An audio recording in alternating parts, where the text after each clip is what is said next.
hasta las 9. Proyecciones con Jorge Rousseler por Ecomedios.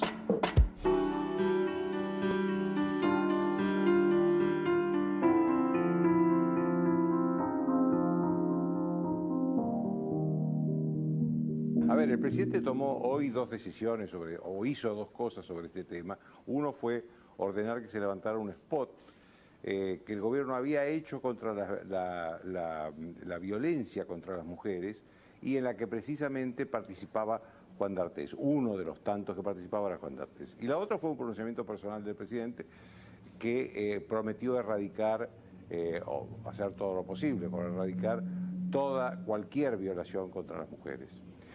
Yo creo que este es un movimiento que, si bien nació en Estados Unidos, a partir de este caso, del caso este que estamos analizando, llegó con mucha fuerza al país y creo que las cosas ya no van a ser como antes. Creo que van a cambiar mucho las cosas, porque era un aspecto de la mujer que estaba rezagado. En muchos otros aspectos, la mujer alcanzó casi la igualdad con los hombres, no nos olvidemos que hoy la persona más importante de Europa es una mujer, Angela Merkel. La persona que ganó en votos, no en delegados, en votos, la última elección de los Estados Unidos fue una mujer, Hillary Clinton. Hay innumerables mujeres que están a cargo de empresas multinacionales, de empresas enormes, que ocupan cargos directivos de menor jerarquía, pero importantes. En esos aspectos la mujer fue igualándose al hombre. Ahora, en el aspecto del acoso sexual y de la violencia, que no es lo mismo, pero que es tan grave como el acoso sexual, la violencia, porque además la violencia a veces termina en la muerte, en eso quedó rezagado, quedó como una cosa escondida de la que no se habla. De eso no se habla.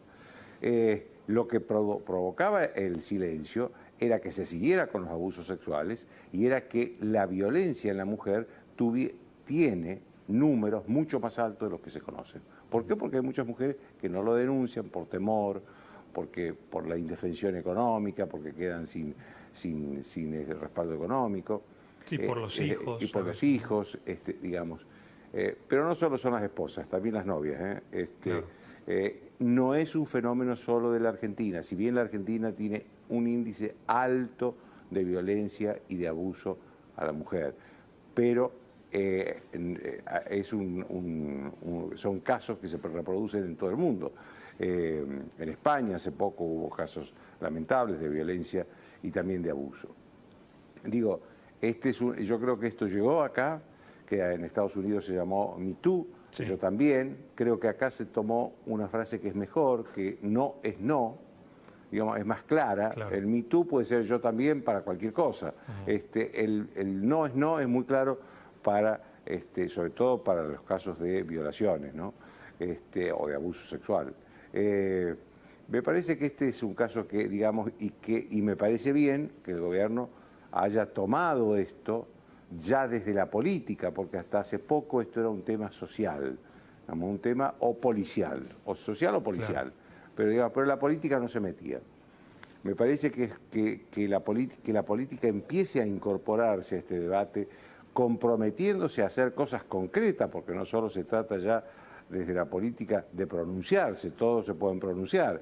El problema es que la política tiene que actuar sobre esto, ¿no? Elevando la pena de los abusadores, elevando la pena de los violadores, digamos, dejándole además a la mujer la posibilidad de que su palabra no necesite de pruebas, porque a veces la violencia sí tiene pruebas, porque le deja golpes en el cuerpo, sí.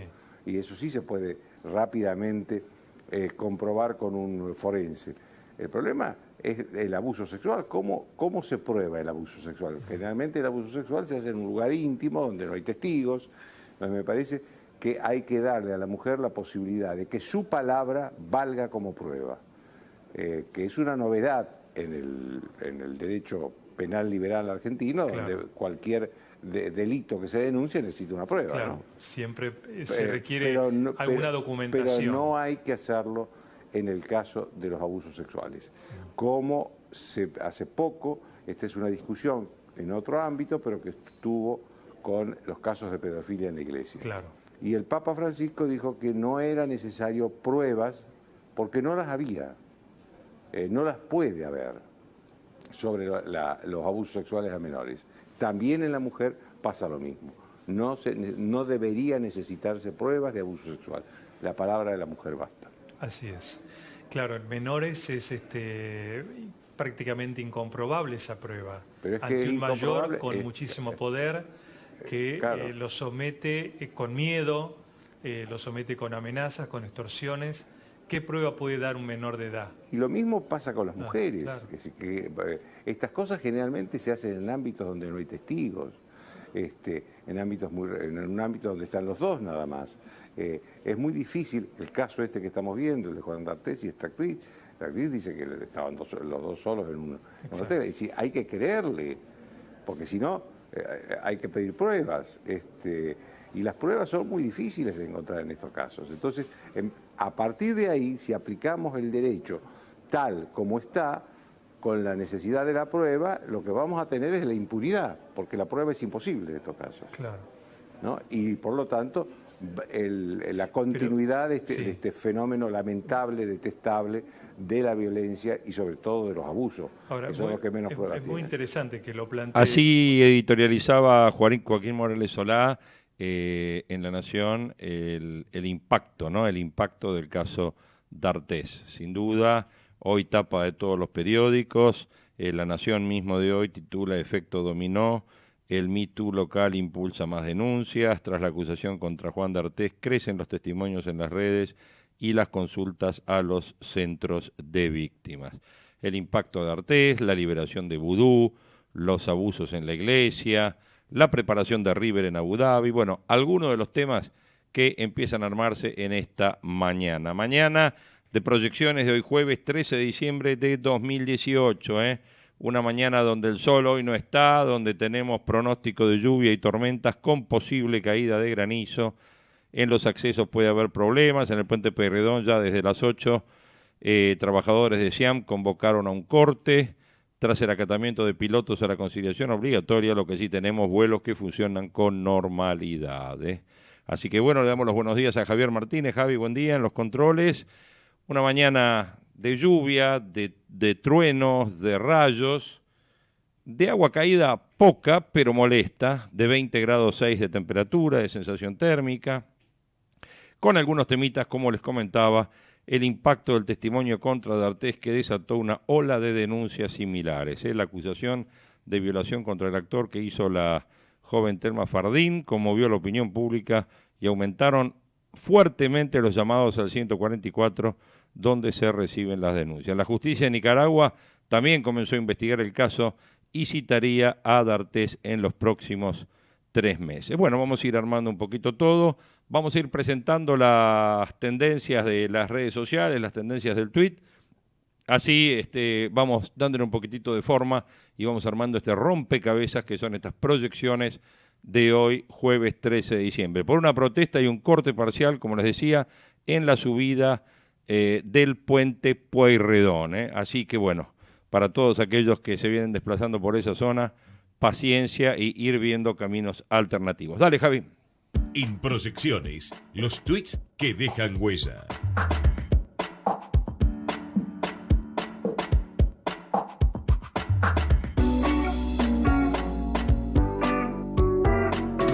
Y las tendencias populares, primero, sobre todo, buen jueves con 2012 tweets, es la primer tendencia en lo que va de hoy, sin duda.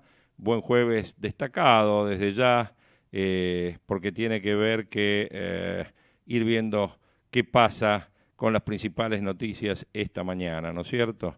Nueva denuncia contra D'Artés, la hizo la abogada Raquel Hermida, que representa a una chica de 18 años. Buen jueves que vamos a tener 24 milímetros para las 3 de la tarde, 15 milímetros a la tarde, 8 milímetros a la noche, lluvias intensas todo el día, es lo que nos está avisando nuestro colega y amigo Adrián Puente. ¿Qué más tenemos? Buen día. Como ya saben, se habrán dado el partido feminista, ya se encuentra en franca formación. Bueno, con 27.000 afiliados, dice, sí, algo por el estilo.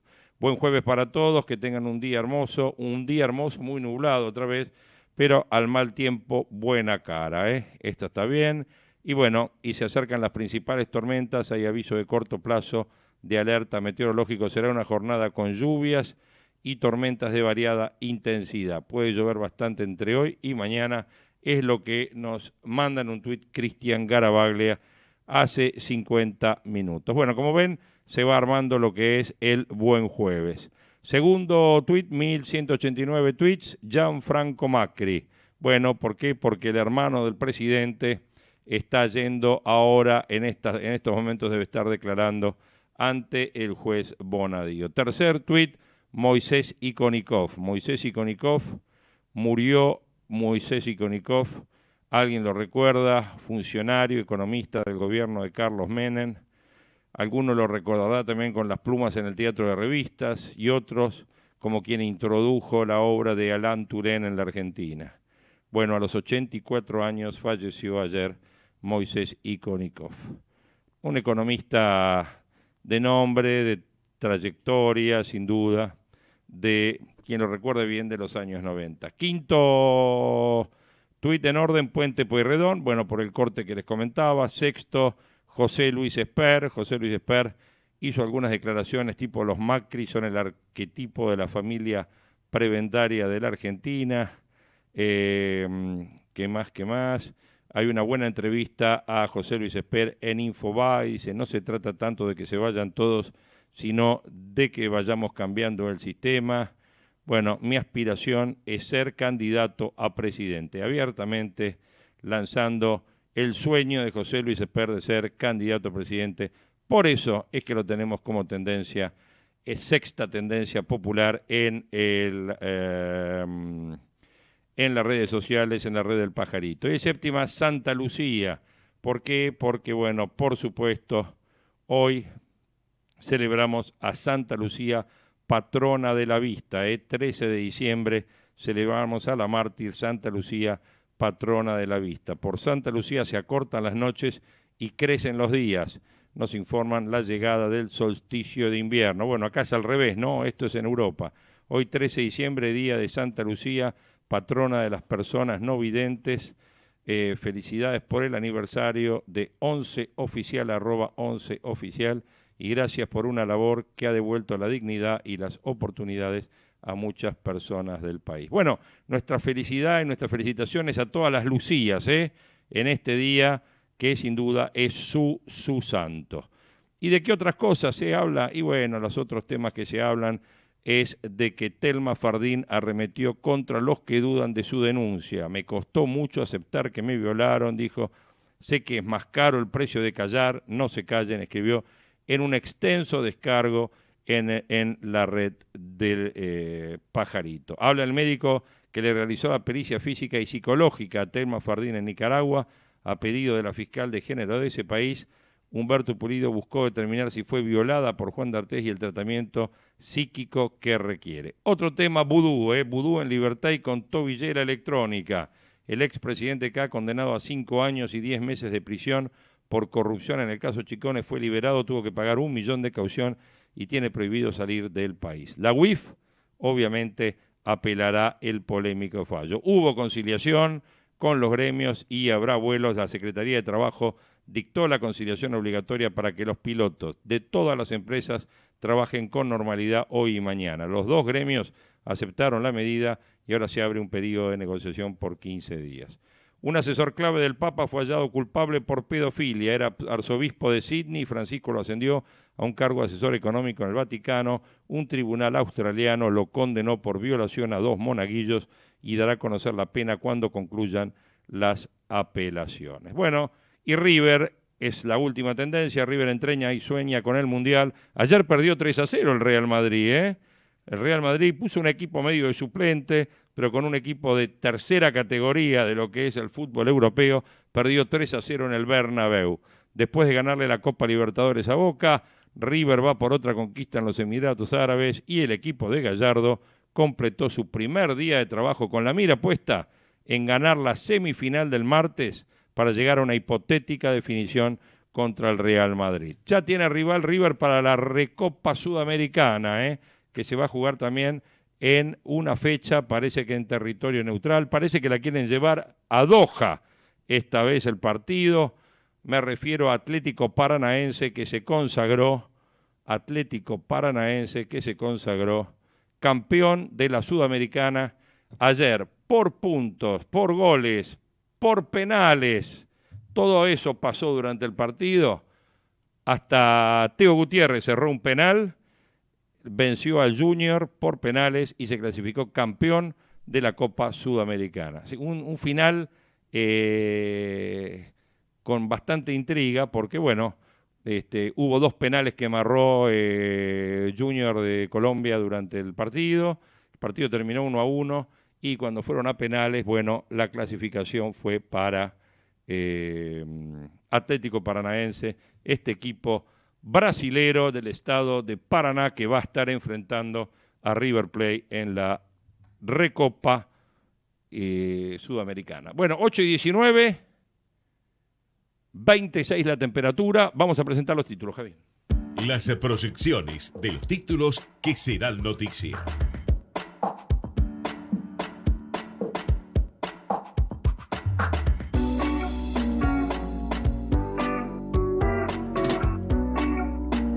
El gobierno quiere que en 2019 la pauta salarial sea del 23%. Hay negociaciones para presentar un caso testigo antes de fin de año. La Casa Rosada pretende que los acuerdos no incluyan una cláusula gatillo. El deseo oficial para las paritarias del 2019 es que los aumentos salariales sean del 23% y sin cláusula gatillo.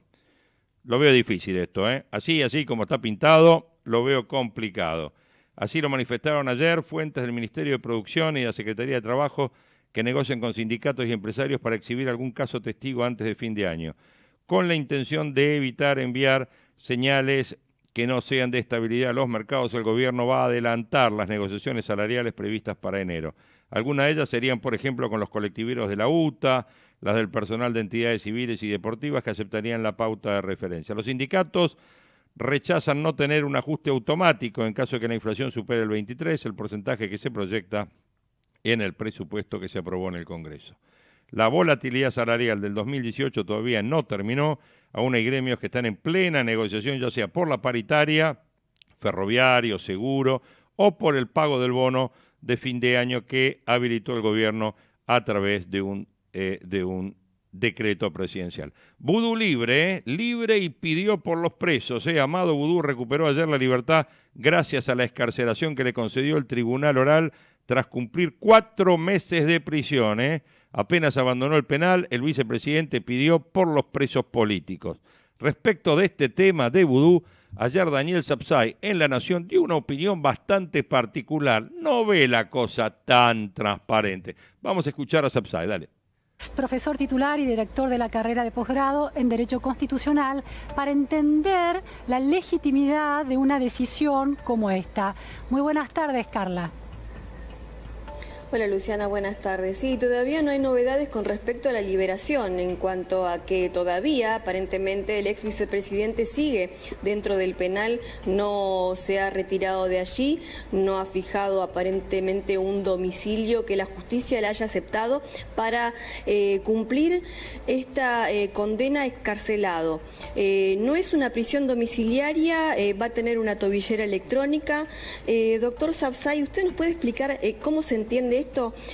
Un privilegio, si se quiere, que no se le da a muchos o que se da muy pocas veces. No llega a ser una prisión domiciliaria, como decíamos recién, porque tiene un radio que cumplir para no extralimitarse de allí, de 100 metros a la redonda. ¿Alguien puede tener una tobillera electrónica, pagar esta fianza, quedar libre con los cargos que se le imputaron? Yo no conozco ningún caso, porque para que no se confunda con la prisión preventiva, en este caso es una persona condenada, inclusive con la confirmación de parte de la Cámara de Casación Penal, que es el más importante tribunal en materia penal. Por lo tanto, esta suerte de excarcelación, de cumplimiento de una prisión preventiva atípica, el tema de la tobillera, etcétera, etcétera, en realidad eso se le puede brindar a una persona que por ser de una edad avanzada o ser una persona que está enferma.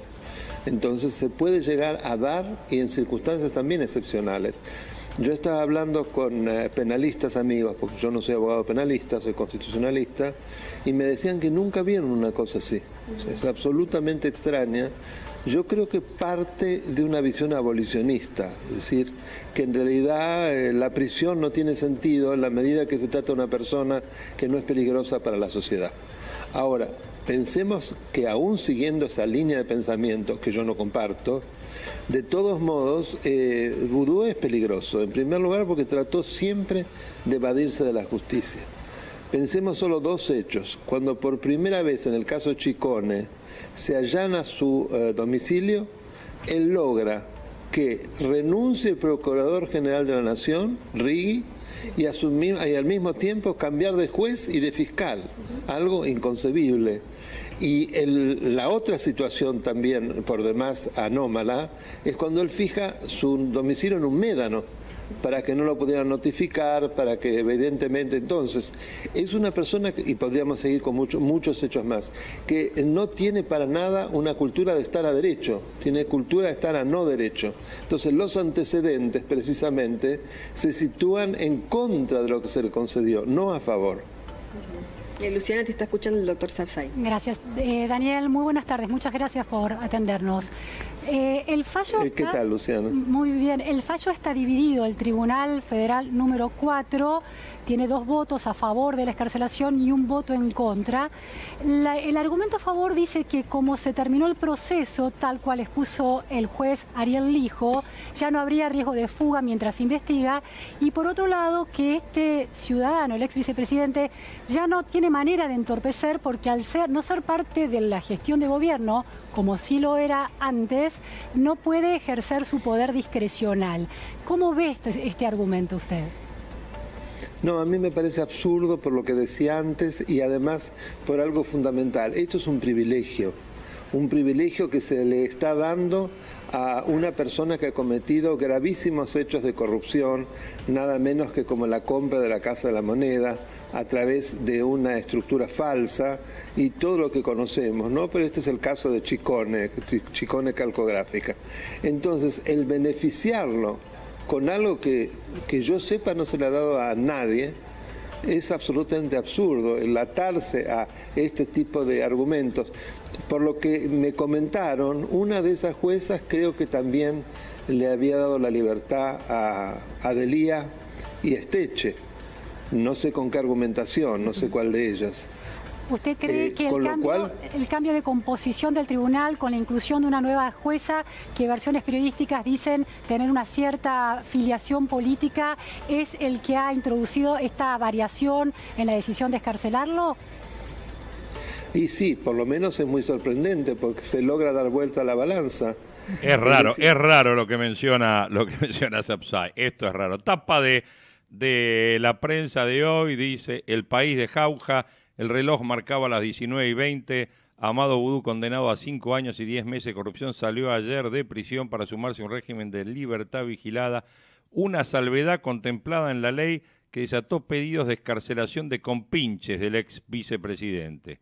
Vudú tiene prohibida la salida del país. Cada 15 días deberá presentarse ante el Tribunal Oral Federal 4 y no podrá alejarse 100 kilómetros de Barraca. Solo un puñadito de militantes de la Cámpora fue a avivarlo. Vudú se despachó a gusto. Dijo: en la Argentina hay presos políticos, hay un abuso de la prisión preventiva, hay compañeros de la política, empresarios, sindicalistas. Para todos ellos, sepan que no vamos a dejar de luchar. Dijo el hombre que, según la justicia, quiso quedarse con una empresa, con una máquina de fabricar billetes. Con respecto a su condena en agosto pasado, el político ultracristinista añadió: voy a seguir defendiendo mi inocencia. Como les digo, en la prensa hoy, El País de Jauja, Vudú salió de Seiza para disfrutar de un régimen de libertad vigilada y pidió pelear por los supuestos presos políticos. Bueno, tema Vudú ya está.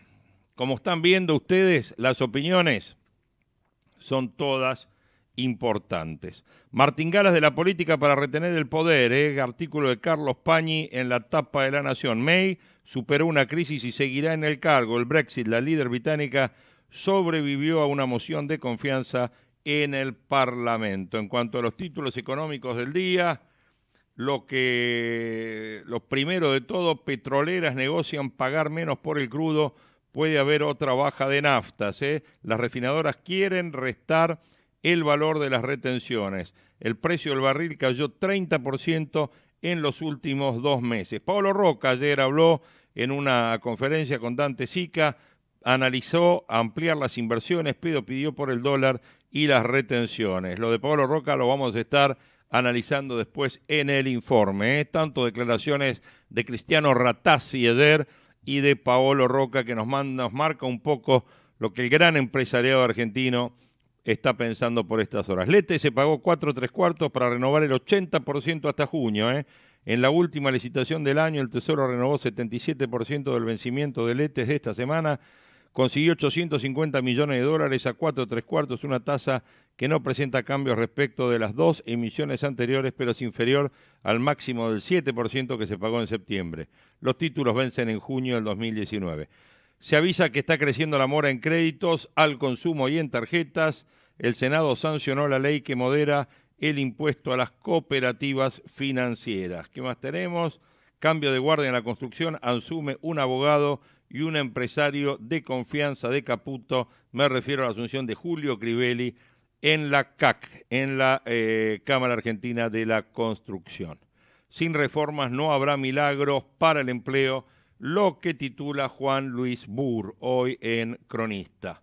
Bolsonaro analiza flexibilidad máxima para el Mercosur. Hay motivos, además de los personales, para que Mauricio Macri no esté presente en la asunción de Jair Bolsonaro el 1 de enero y para que tampoco viaje a Brasilia la vicepresidente Gabriela Michetti, la responsable habitual de estos menesteres. Bueno, las noticias que llegan desde Brasilia son de la aplicación de más proteccionismo y de puesta en duda de la vigencia del Mercosur como unión aduanera imperfecta. Parece que se rompe el Mercosur, eso parecen ir avisando. El acuerdo con la Unión Europea está en crisis y Uruguay analiza su propio destino. ¿Qué dijo Roca? Bueno, les adelantamos un poquito lo que vamos a estar hablando después en el informe. En su primera aparición pública después del procesamiento de Bonadío, pidió al gobierno que mantenga un tipo de cambio competitivo en un año electoral. Dijo, la economía estaba ya tocando fondo y para el segundo trimestre del 2019 comenzarán a verse señales de recuperación económica. Preocupante retraso en el inicio de la renta financiera. La aplicación del impuesto a la renta financiera quedará en la historia como el gran error, no el único en materia tributaria, pero el más importante del gobierno de Mauricio Macri. Todo lo que tiene que ver con esta medida hasta acá fue negativo y su inicio para los no residentes en abril de este año dio comienzo a una crisis que hizo tambalear a todo el sistema financiero argentino, solo salvado por el Fondo Monetario. Ahora el gobierno le agrega un nuevo problema al retrasar su reglamentación y puesta en funcionamiento para los residentes. La queja de los contribuyentes y contadores es alta teniendo en cuenta la época del año y que aún no se sabe cómo se va a aplicar este impuesto que comenzará a regir el 1 de enero. La Reta Duro busca hoy prohibir a los trapitos y se complicará a las provincias el gasto electoral 2019. Moody's advierte también por las deudas en dólares. Baja del dólar ayer a 38.65 con suba de la tasa de las LELIQ. 8:31, momento despertador en Proyecciones de hoy. Profesor titular. Proyecciones, para estar siempre en tiempo.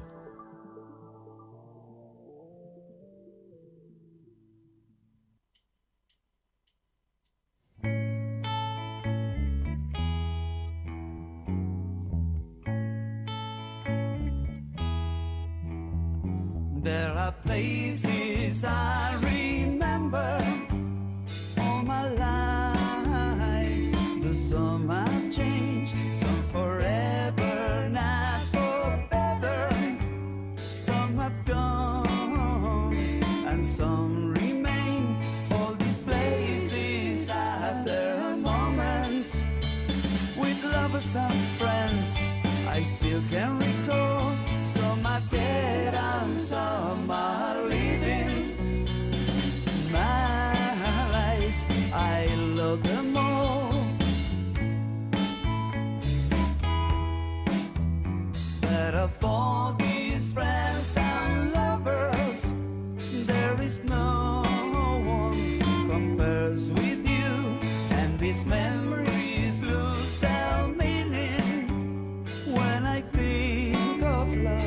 as something new.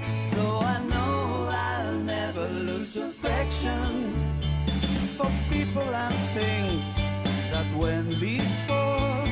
I know I'll have to stop and think about them. In my life, I love you more. Con esta versión de Nube 9 de In My Life le damos la bienvenida a Confitería Le Petit Mar, a su café, su exquisito delivery de desayunos y facturas. Ustedes ya saben todo lo que quieran pedirle a Le Petit Mar. Ubicada acá a la vueltita de la radio, en Suipacha 483. Todo lo que quieran en materia de comidas, de almuerzo, minutas, tartas, empanadas, gran variedad de sándwiches, minutas frías, minutas calientes, ensaladas, postres, todo por supuesto con comida al peso. Lo pueden estar pidiendo sin cargo, delivery sin cargo al 43220363. Le Petit Mar, que acepta todas las tarjetas y también la Restaurant Card.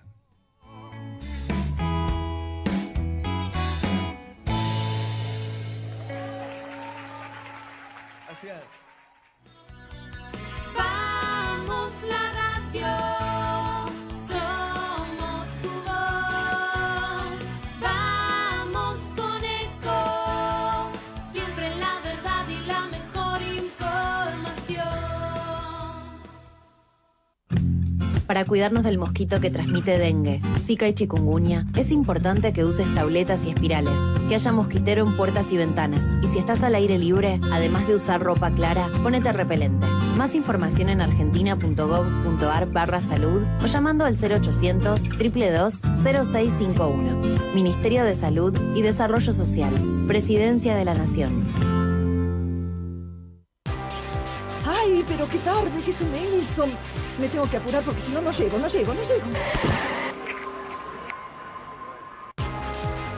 No, ¿pero seguro? ¿Qué problema? Bueno, vamos a encontrar una solución. Bancame ahí que en 2 minutos estoy con vos.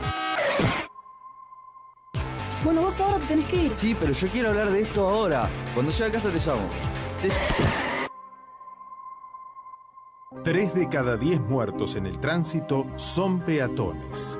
Cruzá siempre por la senda peatonal o esquina, respetando los semáforos. Allí, todos los vehículos deben darte prioridad. Luchemos por la vida. El futuro de nuestros chicos lo cuidamos entre todos. Recordá presentar la libreta de asignación universal antes del 31 de diciembre. Ahora lo podés hacer desde tu celular o computadora sin tener que acercarte a una oficina. Entérate cómo en anses.gov.ar. ANSES, Presidencia de la Nación. Podés vernos en vivo en ecomedios.com. Contenidos audiovisuales. Conectate con nosotros. youtube.com/ecomedios1220. Hasta las 9. Proyecciones con Jorge Ruseler por Ecomedios.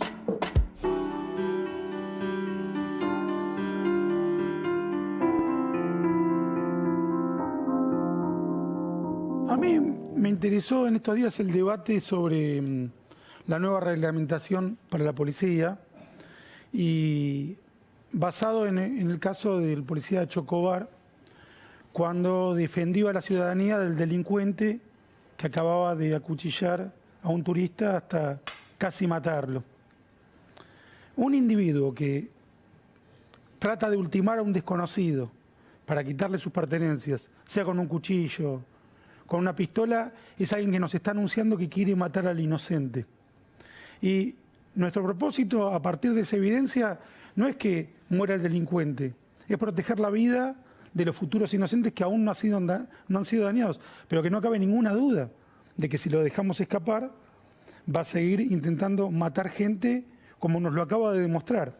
¿Y por qué crees, digamos, que se da una aceptación, digamos, las últimas encuestas que tienen que ver con el protocolo, dan una aceptación muy grande por parte de la sociedad? Porque la sociedad se encontraba inerme. Hay una falsa concepción de los derechos humanos que no toma en cuenta el derecho humano del ciudadano desarmado que no quiere armarse, que no quiere enfrentar un combate y que necesita de la intermediación de las fuerzas de seguridad para protegerlo de los delincuentes. Ahora, yo escuché argumentos como que sin educación no vamos a parar la inseguridad.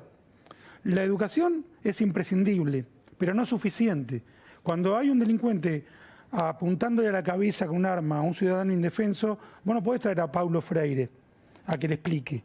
En ese momento tenés que actuar de emergencia. Y la emergencia te obliga a elegir entre la seguridad del delincuente o la seguridad del ciudadano. Ahí se acabaron la variedad de alternativas. ¿Crees que la justicia estaba siendo demasiado garantista? Yo no sé bien el término garantismo, pero sí yo escuché muchas veces a Zaffaroni, tanto en política nacional como internacional, definir a los delincuentes como víctimas de la sociedad. Y yo creo que la delincuencia tiene mucho de enigmático. La inocencia no. Los ciudadanos tienen derecho a caminar tranquilos por la calle. ¿Por qué digo tiene mucho de enigmático? Se habla de la desigualdad social o de la falta de educación como origen del delito. Pero en estos días ocuparon los diarios dos delincuentes sui generis, si se quiere. Un ex integrante del fabuloso Cadillac, que era extorsionador, ladrón, no sé cuántos delitos más cometió, y su compañero de celda, Farres, que asesinó a su propia ex esposa. Sí, un femicidio tremendo. Delante de los abogados y mostró a cámara su rostro sanguinario y salvaje, bestial. En ambos casos era gente educada, de una clase social más acomodada que la de muchos que están viendo este programa, que no habían sufrido, hasta donde sabemos, injusticias evidentes y sin embargo optaron, y hay que hacerlo de modo pueril porque es la verdad, optaron por el mal. Mi escritor favorito, Isaac Bashevis Singer, decía: creo en la libertad de elección, no tengo opción.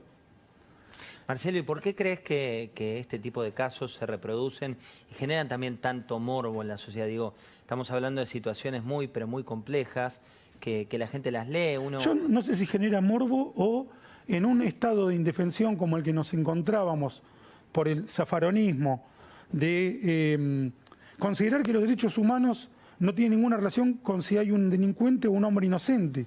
Definitivamente los derechos humanos son distintos para un asesino que para un ciudadano inocente. ¿Por qué? El asesino ya no tiene derecho a la libertad, tiene derecho a no ser torturado, tiene derecho a que no se lo asesine en prisión. Pero si está por matar y hay un policía que puede impedir que mate al inocente, ese asesino en ese momento está renunciando a su derecho a la vida, porque está amenazando la vida de alguien que en ningún caso se propuso ir a un combate, ni estar armado, ni ninguna de esas circunstancias. La Torá, la Biblia dice: si alguien te viene a matar, levántate primero y mátalo, que no equivale al ojo por ojo, porque no es venganza, ni siquiera es justicia, es proteger tu vida. El mandamiento no es no matarás, es no asesinarás. Es decir, que si alguien te está por matar y tu única alternativa es matarlo primero, eso es legítimo. Marcelo, cuando uno mira... No deseable, sí, no deseable, pero ni alegre, sí. Legítimo. Cuando uno mira las encuestas, te da que 3 mujeres figuran a la cabeza, digamos. Por un lado, María Eugenia Vidal, por otro, de otro signo político, la tenés a Cristina Fernández de Kirchner y también Patricia Bullrich. ¿Esto es signo de los tiempos o no tiene nada que ver el género? Tal vez yo no me sorprendo porque nunca fui machista en ese aspecto, ni consideré que las mujeres puedan tener mayor o menor capacidad que los hombres.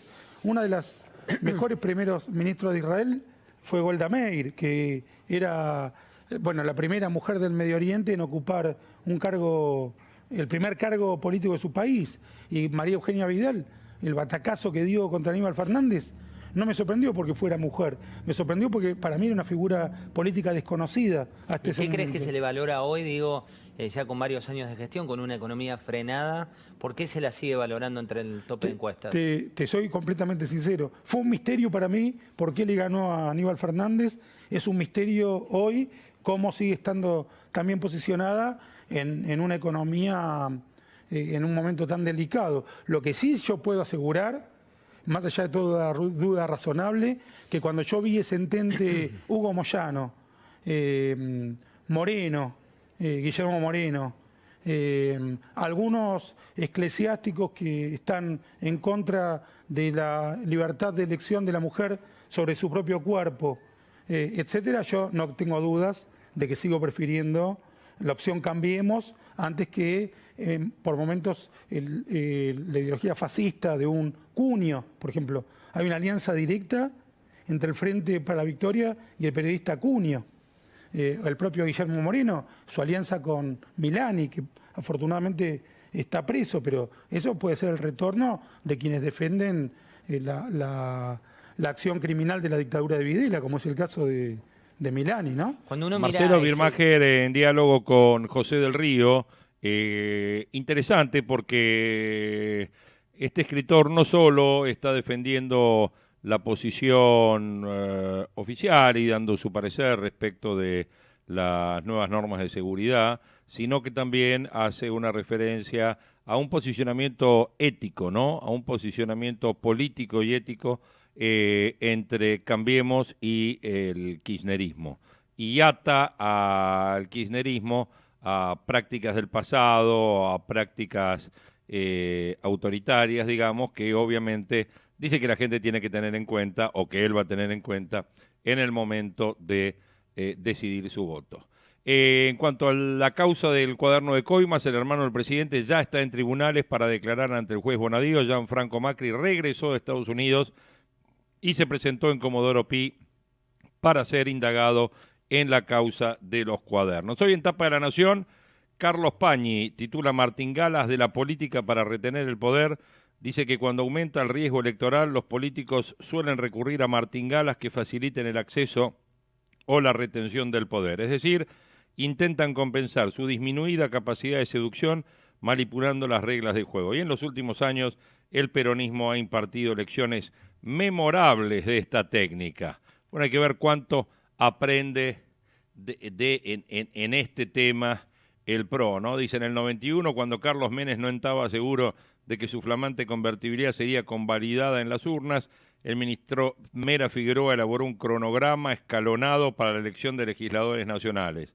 Las provincias en las que el resultado era más dudoso votarían el mismo día en que les aseguraban la victoria, un modo de disimular fracaso. Para sorpresa del gobierno, pero sobre todo de sus opositores internos, Cafiero y Chacho, y Menem arrasó. En el 2003, bueno, Duhalde también temió con razón que Menem volviera al poder después de su triunfo y con la ayuda de la jueza Servini Cubría prohibió que el partido se presentara a elecciones. Entonces, bueno, es otra de las cositas más. Amenazado por la recesión, el oficialismo actual comienza a mirarse en ese espejo, dice, estudia combinaciones no convencionales y delibera sobre la alteración del calendario. Detrás de esos ardides asoma la posibilidad y problemas de Mauricio Macri para hacerse reelegir.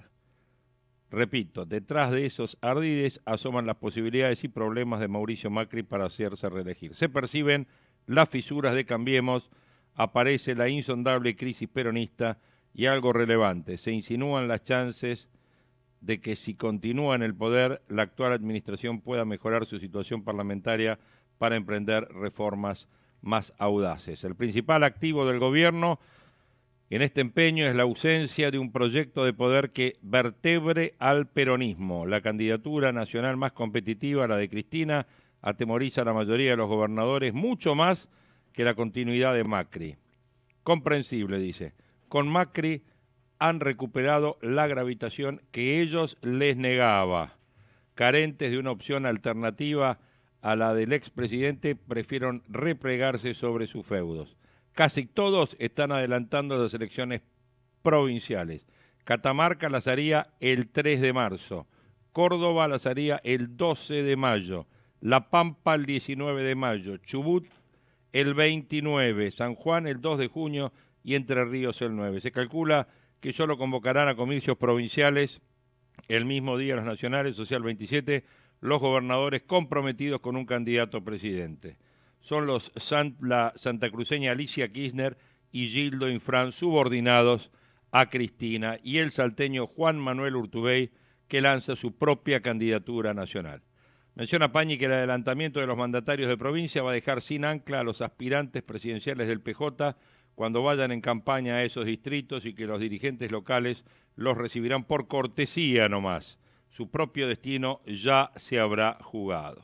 Bueno, algunos de los comentarios que va haciendo Macri y después va entrando con el tema de la Casa Rosada. Dicen, la Casa Rosada estudian cómo sacar provecho de esta dinámica, calculan que hay gobernadores disponibles para un trato, a cambio de que el gobierno nacional no les complique sus pretensiones provinciales, ellos podrían pactar con Macri la lista de diputados y senadores nacionales. La profundidad de ese acuerdo tendría variaciones, un ejemplo de ello se le podría ofrecer a Alberto Beretilnec, no obstaculizar su reelección como gobernador de Río Negro, en cambio de que promueva a Miguel Pichetto para la senaduría.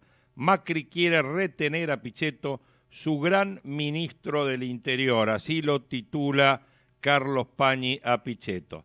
Hay casos en los que la propuesta sería más audaz, el oficialismo podría desistir de sus aspiraciones provinciales para que el gobernador opositor lleve en sus listas a representantes de Cambiemos. El sueño imposible de Macri sigue siendo un entendimiento de este tipo con el cordobés Juan Schiaretti. Hay un antecedente en el 2013, el PJ de Córdoba cedió las postulaciones a Cristina, Schiaretti estaba más lejos de ella que de Macri. En la mesa de arena del gobierno se entusiasman con este movimiento porque reforzaría la candidatura de Macri en el interior. Pero se proponen también otro objetivo, sumar bancas en el Congreso, en especial en el Senado. Si además de conseguir la reelección el presidente lograra controlar por lo menos una de las cámaras, potenciaría fuertemente su capacidad para producir reformas que hoy en minoría están bloqueadas. En la contestación muy hipotética a la ansiedad de los mercados que preguntan si Macri continúa, ¿su gestión tendrá otro ritmo? Bueno, o seguiremos con el maldito gradualismo. La promesa de no perturbar las expectativas de reelección de los gobernadores peronistas se funda en la mayoría de los casos en el sacrificio tácito de las aspiraciones de un candidato radical. Para seguir con el ejemplo de Córdoba, la asociación con Schiaretti implica sacrificar las pretensiones de Mario Negri y Ramón Mestre que quieren gobernar esa provincia. Los alquimistas de Macri ya cuentan con un argumento para cuando los radicales se enojen por esa postergación. Mencionar es sencillo, ellos tampoco serían solidarios con la suerte del presidente, aunque todavía no está confirmado, se presume que el presidente del radicalismo, el mendocino Alfredo Cornejo, llamará a elecciones anticipadas para el 29 de septiembre. Gerardo Morales también se cortaría solo. Es la forma de mantener la coalición con la que lidera la provincia. El segundo de Morales, Carlos Hakim, milita junto a Sergio Massa. Si Jujuy votara el día en que se elige presidente, la sociedad local de la Unión Cívica Radical con el Frente Renovador se rompería. Bueno, y así sigue analizando el amigo Pañi para ir concluyendo que Horacio Rodríguez Larreta, a diferencia de Morales o de Cornejo, no va a desdoblar las elecciones. La conveniencia se disfraza de lealtad. No es el caso de María Eugenia Vidal. En la Casa Rosada se niegan a que la gobernadora adelante las elecciones bonaerenses, además de que creen que la jugada desnudaría una gran debilidad. Saben que Macri perdería muchos puntos si no llevara a Vidal en su boleta. Y hay otro perjuicio para el presidente. Si para ese candidato a la Casa Rosada no hace falta contar con candidatos a gobernador, intendentes y concejales bonaerenses, muchos peronistas se animarían a postularse. No es casualidad que después de Emilio Monzó haya sido Urtubey quien explicó a Vidal las ventajas de esa opción. Otros competidores sin base en la provincia también saldrían favorecidos, por ejemplo, Pichetto o Alfredo Olmedo, que con todos lo llaman el Bolsonaro que anida en una probeta el Tata Joffre. El problema es que estos candidatos podrían quedarse con votos que de otro modo serían del gobierno. Desde que comenzó la recesión, los intereses de Vidal empezaron a no coincidir con los de Macri. Esa es la novedad. Ella teme que el atractivo de Cristina Kirchner en la provincia no alcance para hacerle ganar la presidencia, pero sí para consagrar un gobernador. La solución de separar su suerte de la de Macri tiene para Vidal un inconveniente técnico. Lo introdujo Néstor Kirchner, previendo que Scioli también podría hacer la suya. La ley que regula las primarias bonaerenses establece que la provincia debe convocar elecciones el día en lo que hace el mismo día en que lo hace la nación. Vidal podría evitar ese cerrojo apurándose a fijar la fecha. En ese caso, dados los plazos a los que obliga la legislación, debería hacerlo en estos días. Sería grosero. A la gobernadora le quedan dos alternativas: o conseguir que la legislatura suspenda las primarias o mantenerse atada a Mauricio Macri. Martín Galas del Poder, según Carlos Pañi. 8:53, presentamos el informe. Informe Rousseler.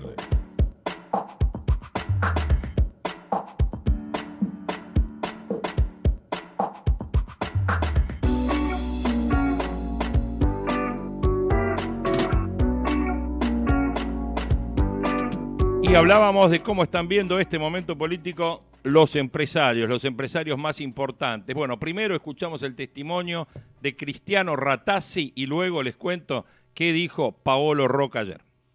Pero para la gente, ese 30% de pobres, la inflación es tremenda. Había que hacer una lucha muy, muy fuerte contra la inflación.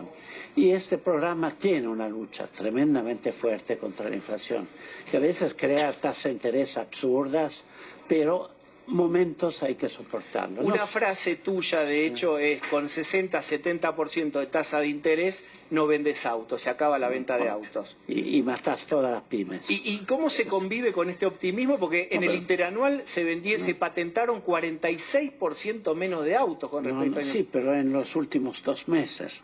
En el interanual como año todavía patentamos 800.000 autos, que no son el millón que esperábamos, tampoco los 900.000 del año pasado, pero no es tan malo. En el 2002 patentamos 89.000 autos. Entonces, fue una crisis grave, pero fue manejada muy mal. Esta es una crisis importante, pero está siendo manejada con cierta lógica. Entonces, yo veo la B corta por unas razones muy simples. Primero, las comparaciones del primer trimestre van a ser todavía con un primer trimestre extraordinario, pero del 23 de abril en adelante las comparaciones van a ser en una situación muy compleja en todas las comparaciones de consumo, de producción y todo.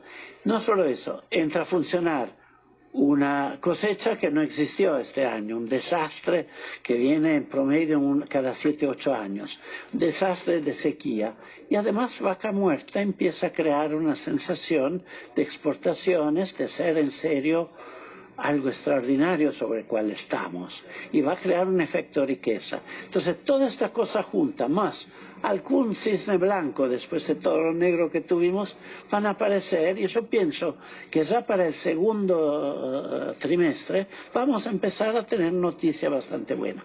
Eso nos saca que algunos no hacen la adaptación al nuevo país que tiene que venir. El nuevo país es muchas más exportaciones. Basta de dólares atrasados, el dólar se mantiene alto con las fajas y con lo que piensan los de la economía, Duhovne, Sica, nadie quiere más que se atrase el dólar. Te pregunto por el sujeto tácito que usaste. Fíjate vos, me pondría yo los anteojos en la punta de la nariz como hace Luciana Vázquez. Sujeto tácito, algunos no comprenden. ¿Quiénes son esos que, según tu criterio, no comprenden? Algunos que hace 85 años que Argentina perdió el rumbo. No es solo culpa ni de los políticos, de toda la sociedad. Algunos estaban acostumbrados a pensar que el mercado interno era propio, que no podía haber competencia, y la excusa también, el dólar está atrasado, es demasiado fuerte la competencia. Ahora con un dólar más o menos normal hay competencia de afuera y el mercado interno es el mercado de todos. Como al mismo tiempo el mercado de afuera es de todos. Nosotros tenemos derecho de ir al mercado mucho más grande, a hacer mucha más economía de escala. Muchos no entienden esa posibilidad de cambio que hay. Obviamente la situación acá es, hay que cambiar el sistema impositivo, se está cambiando, pero muchos de los gobernadores te dicen, ¿y por qué tengo que eliminar ingreso bruto? Porque es el peor impuesto que hay. Ingreso bruto destroza toda la economía de producción. Hay que cambiar el sistema impositivo, hay que eliminar ingresos brutos, una de las propuestas de Cristiano Ratazzi ayer hablando con la gente de La Nación. Y ayer en el seminario ProPymes, que es un seminario que se organiza desde el 2001, donde en la rural tuvo una charla Paolo Rocca con una amable charla con el ministro Dante Sica durante el seminario. Allí no se hizo mención a la situación judicial del CEO de Techint, pero hubo algunas definiciones de Paolo Roca, como por ejemplo mencionar que el país está frente a momentos muy difíciles con una fuerte caída de demanda, vislumbra que a partir del primer o del segundo trimestre del 2019 vamos a ver señales positivas, similar a lo que recién expresaba Cristiano Ratazzi. Van a venir de la realidad, van a venir del campo, van a venir de una vuelta de nuestra capacidad de exportación. Dijo, en 2018 invertimos alrededor de 1.400 millones y vamos a invertir 1.100 millones más. Vamos a mantener todos nuestros planes de inversión y estamos preparando un nuevo ciclo de inversiones en energía que va a depender de la capacidad del país de recuperar credibilidad y de recuperar acceso al crédito. Pidió que no se deje atrasar el tipo de cambio en el año electoral y llamó a una defensa de la industria que está bajo presión extrema, especialmente la cadena del acero con distorsiones a nivel mundial por las prácticas de China. Tenemos que seguir la relación con Estados Unidos. En el arranque, Roca había elogiado a Sica, a quien le reconoció su amplio conocimiento de la industria. Sica supo retribuir la señal que el tipo de cambio será competitivo y hasta prometió un nuevo marco de regulaciones laborales, además de llamar la atención sobre el elevado nivel de trabajo en negro. Casi sobre el final, Roca enfatizó: quiero agradecerles, conozco el momento que están pasando desde sus empresas. Sé que todos hacen frente con determinación a desafíos difíciles y complejos. El Grupo Techint tiene en Argentina un empleo directo de 21.000 puestos de trabajo, incluyendo las personas que entran contratadas, que son 45.000 o 50.000 familias que trabajan gracias al esfuerzo que todos ustedes están haciendo, y más aún en un momento como este en el cual todos hacemos frente a una situación compleja. El empresario reforzó que Argentina necesita dar la seguridad de que la generación de divisas es genuina y que va a durar en el tiempo. La exportación es fundamental para poder crecer. No solo es el campo, la industria tiene que participar también en todo esto. Roca y Sica habían sido precedidos por el economista José María Fanelli. Durante su charla, Fanelli fue muy aplaudido cuando dijo: la puerta para arreglar la economía es el empleo. Y donde hizo mención, lo que se hizo mención, los grandes negocios del Grupo Techint durante este año, sin duda Vaca Muerta es la apuesta millonaria de Techint en la Argentina. Los negocios del grupo durante este año acusaron los vaivenes de la actividad económica, sobre todo la venta de acero para la industria, pero en el último trimestre del año cayendo 24% contra igual periodo del año anterior, según lo que destacó el propio Paolo Roca durante su exposición. En sentido contrario, la inversión del grupo en Shale Gas en Vaca Muerta avanzó hasta consolidar una producción que ya representa el 13% del gas de la Argentina.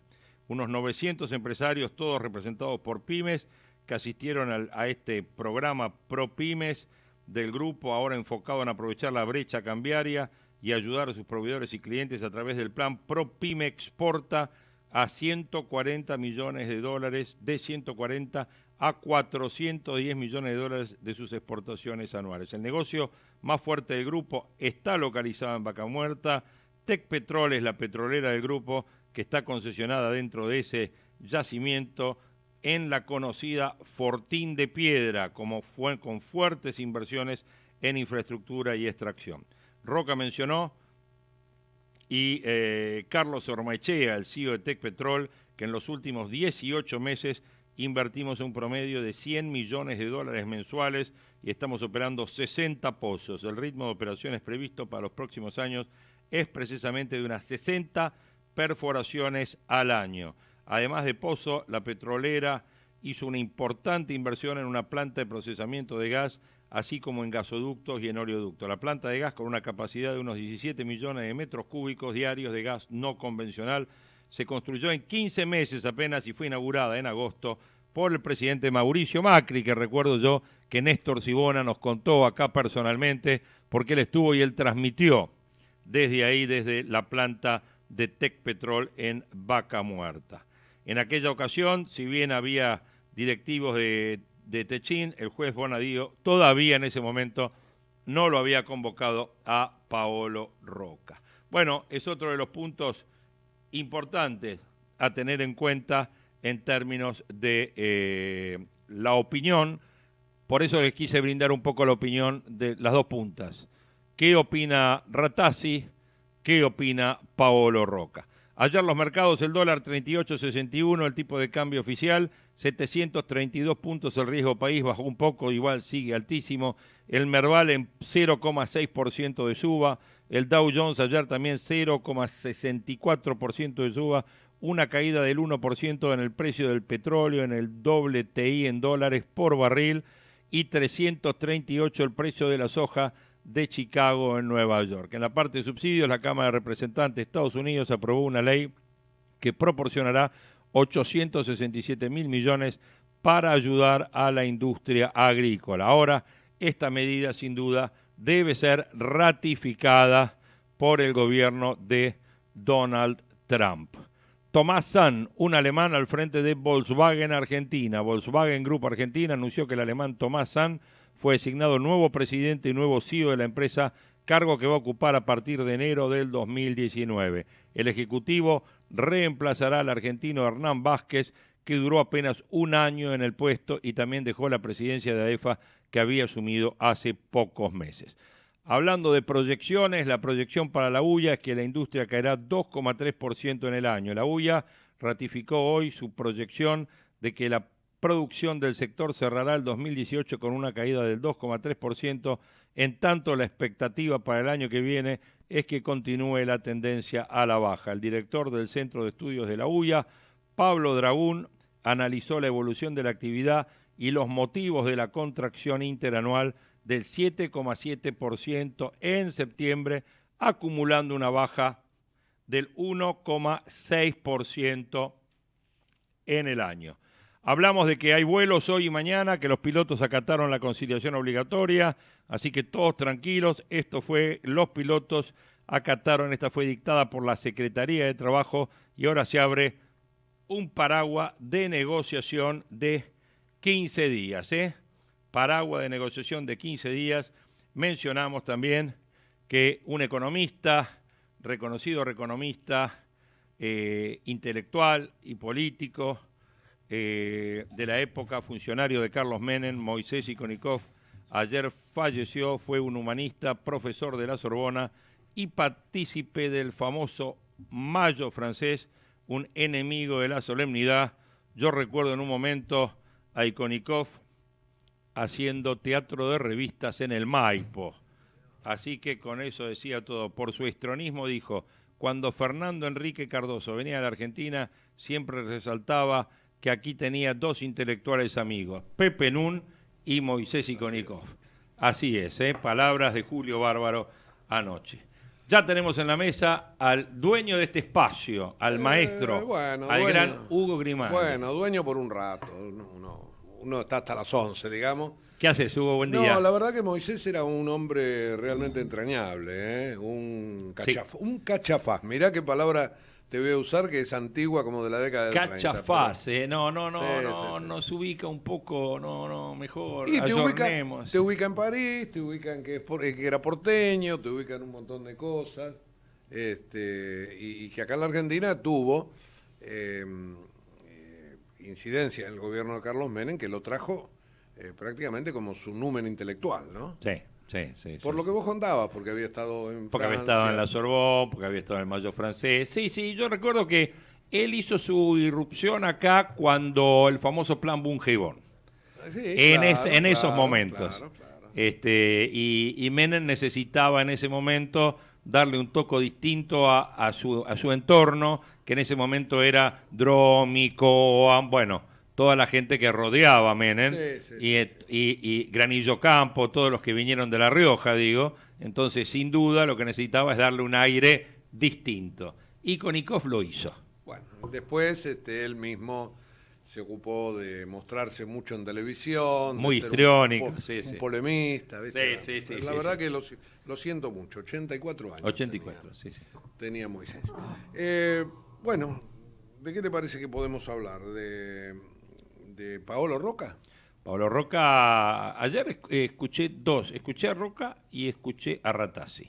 Ah, mira. Rattasi, te diría que lo noté, primero lo noté molesto con el documento este famoso que anda dando vuelta de la Unión Industrial, con la CGT. Parece que no pasa nada. Parece que dijo, eso es un papel que yo todavía no vi, yo lo pedí, que yo sepa ese documento tiene que pasar por mis manos, dijo, porque yo soy vicepresidente de la Unión Industrial, lo pedí, nadie me lo dio, así que como diciendo, es un rara avis, dijo ese documento, para ubicarlo. Sí. Después, por otro lado, él es optimista, cree que la salida es de B corta. Y también apela a una recuperación fuerte a partir del segundo trimestre. Está dentro de esa rama. ¿Cuáles son los factores del rebote? Y ahí coincide más o menos con Paolo Roca. Dice que Argentina tiene que mantener un dólar alto, que el dólar no lo tienen que dejar atrasar, que Argentina tiene que ir. No le dio ninguna importancia al tema Mercosur. Le preguntaron si el tema de que el presidente no va, de que Bolsonaro, de que tampoco va Michetti, si no es una falta de respeto, pensando empezar mal así con el Mercosur. Dice, bueno, dado que Bolsonaro el Mercosur le quiere decir adiós gracias, más o menos. Más o menos. Hoy se habla de flexibilización extrema. Bueno, sí, extrema. Bueno, es decirle, es una forma paqueta de decirle chau chau. Sí, claro. Y dice Ratazzi, ¿sabes qué?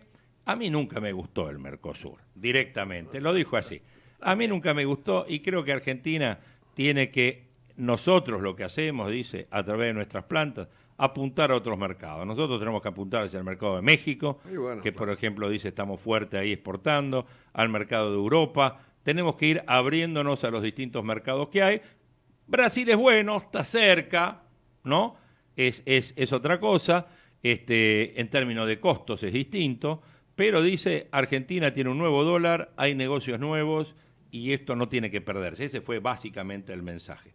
Y después se hizo mención un poco al tema del 30% de pobres, o esto que puede estar evolucionando, y él dijo, viste que hay muchos empresarios, que hay muchos periodistas que le pintan o le presentan a los empresarios, ustedes siempre hablan de esto, pero la pobreza no les importa nada, y siempre hay algún periodista que pregunta eso, y el empresario directamente le dijo, mira, discúlpame, yo del 30% de pobres y que la inflación es el peor impuesto que existe para los pobres, lo vengo mencionando desde antes del 2000, digamos, ¿no? De la época de Menem, desde que Argentina y desde que empezó a usarse la inflación como mecanismo de financiamiento del déficit del sector público, digamos, en términos generales. Así que por ese lado, lo de Roca me parece que es interesante verlo con Dante Sica al lado. Bueno, está bien. Yo leía algunas críticas al Después de Bonadío, digo, después de Bonadío. Y bueno, dice, Dante Sica fue a hacerle la clac a Roca. No, Dante Sica fue porque es el ministro. Sí, y también es un hombre cercano al grupo, ¿no? Y porque Techín es la empresa más importante de la Argentina. Sin duda. No más cercano que Roberto Labaña, por ejemplo. No, lógico. ¿No? Uh-huh. Pero sí, evidentemente, es un hombre cercano a la UIA, si lo quiero decir de alguna manera. Claro. Pero, lo de Techín evidentemente fue un mensaje, estuvo presente ahí, fue un mensaje. La presencia de Sica al lado no deja también de leerse en esa clave, pero me parece que como buen pícaro, porque Paolo Roca puede ser cualquier cosa como Ratazzi, pero no es otra cosa que un pícaro de los negocios. Sí, obvio. Apuntó donde tenía que apuntar. Pidió, hizo lobby público para 3 o 4 cosas, fundamentalmente para lo del dólar que vos mencionabas, pero además prometió por otro lado inversiones, sí. Pidió baja de impuestos. Bueno, es una inversión muy fuerte en Vaca Muerta, ¿no? Muy fuerte. Muy fuerte, a través de Tecpetrol, a través de Néstor estuvo cuando fue allá. Sí, claro. En una planta hoy la importante. tapa del Economista. Uh-huh. No lo vi, Economista no lo vi. Bueno, la tapa del Economista dice que por Vaca Muerta se van a ahorrar $4.000 millones en importaciones. Mira vos. Y otro diario, creo que el Cronista Comercial, también habla de lo mismo, pero baja el número a 2.000 millones, uh-huh. Pero ahí está marcando, no solamente por la reducción de importaciones, sino también por la mayor producción local. Claro. Y esa mayor producción local está trayendo un tironeo petrolero entre refinadores y productores para que baje el precio, etcétera, etcétera. Así que está interesante todo el esquema energético en la República Argentina, del cual Paolo Roca es actor Es principal, uno de los ¿no? principales inversores, sí. Claro. Vos sabés que ahora que me mencionás esto, hay un tema que ayer me llamó la atención. Ayer viendo las redes sociales, especialmente Facebook, empecé a ver que estamos ya en las redes sociales en plena campaña, pero plena campaña. Sí, claro. Y me parece esto, no sé si se decidió lanzarlo el otro día en Parque Norte, o bueno, digo, en plena campaña. Hay un mensaje que se viralizó que muestra las 81 medidas positivas del gobierno de Mauricio Macri. Están desde el día lunes y Exacto. algunas son muy cómicas, ¿no? Porque una medida positiva, por ejemplo, es... Salió el sol. Bueno, claro. Y después salió el sol y sacamos una sombrilla. Sí. Entonces, viste, van encadenando una con la otra. Digo, aumentó la producción. Sí. Entonces después te dice, aumentaron las exportaciones. Y bueno, más o menos. No, estamos diciendo lo Pero mismo. está bien, llegaron al número 81. Sí. Y es verdad, está utilizado en cable elector, en clave electoral. Sí, y además veo a nivel de cómo se replica, me llamó la atención hoy algunas palabras del artículo de Pañi, Sí. donde habla de esto de martingalas para retener el poder de la política, y habla en un momento de que hay diferencias entre Vidal y Macri. Y Macri, Sí. sí. Sobre todo por el tema del desdoblamiento de las elecciones en la provincia. No así con Larreta, dice que las elecciones de Larreta va a ir directamente el día de la elección nacional. Pero lo que pasa es que, bueno, por otro lado están los radicales, ¿no? Los radicales es otra historia. Pero por un lado, él comenta que hay muchos acuerdos que Macri quiere hacer con los gobernadores, muchos acuerdos, uno de ellos con Río Negro, apoyar al gobernador actual y facilitar la candidatura de Pichetto. A Pichetto acá Pañi lo pone que es un ministro del Interior, o sea, el ministro del Interior de Macri es Pichetto, directamente la anuncia. No está mal, no está mal, es el tipo que le ha facilitado un montón de leyes, ¿no? Digamos, la verdad, y el diálogo. Y después, bueno, habla de que la posibilidad de algunas, dice que es difícil que lo pueda hacer con Schiaretti, que lo quiere estar trabajando Schiaretti para eso, y bueno, si hay listas comunes entre Cambiemos y el sector peronista en Córdoba, bueno, directamente dejaría fuera de la chance de gobernar a Mario Negri y a Ramón Mestre. Complicado. Complicado. O sea, bueno, tira algunos datitos, pero de Vidal es lo que me llamó la atención porque dice que Vidal en algunas cosas se aparta del presidente, pero que el presidente sabe, en el gobierno no quieren que se desdoblen, no quieren, porque sabe que Vidal tracciona votos para Macri. Ahora, por el lado de Vidal parece que quiere, porque tiene miedo, dice que se le achique mucho el volumen de votos a partir del tema que muchos vengan colgados de la boleta de Cristina. Entonces, a partir de ahí, bueno. Otro tema que toca Pañi es la relación cada vez más deteriorada entre Elisa Carrió y Mauricio Macri, ¿no? Sí. Que parece que también se va a ir de Exaltación de la Cruz, va a ir a otro lugar de la provincia. Sí, tenía su ranchito ahí. Sí, bueno, ahora parece que se va. No sé, qué sé yo, qué sé yo. Ayer hubo un golpe fuerte para Carrió, se lo propinó el Senado, que le aprobó el pliego a este juez santiagueño. El que no quería ella. Que ella estaba en contra. Criticando. Sebastián Argibay ganó la mayoría 37-25, ya es juez federal.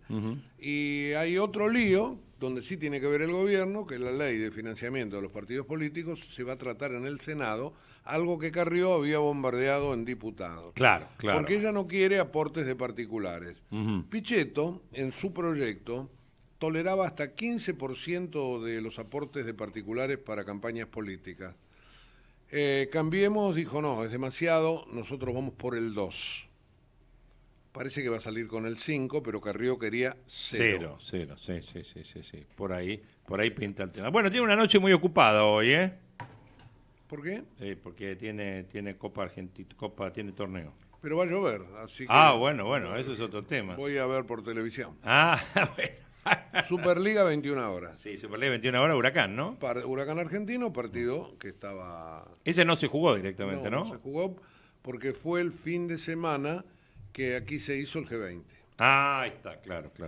Entonces... aprovechan a jugarlo ahora. Se juega ahora y hubiéramos querido jugar otro ahora, pero Viste lo que es la Todo Superliga, está manejada por gente de la contra. Ya se organizó la Copa de la Superliga, Sí, ¿vio? Una claramente, cosa impresionante. Sí. Bueno, gente, 9:18, siguen con Hugo y con todo el equipo y viene Néstor hoy. No, hoy no va a estar Néstor, no va a estar un Néstor. seminario petrolero, justamente. Ajá. Así que va a traer chimentitos. Va a traer chimentitos. Bueno, siguen con Hugo, con Periodismo Diario. Nosotros mañana a las 8 de la mañana estamos para cerrar la semana con nuevas proyecciones. Chau, que tengan buen día. Desde Buenos Aires, transmite LRI 224, AM 1220, Ecomedios.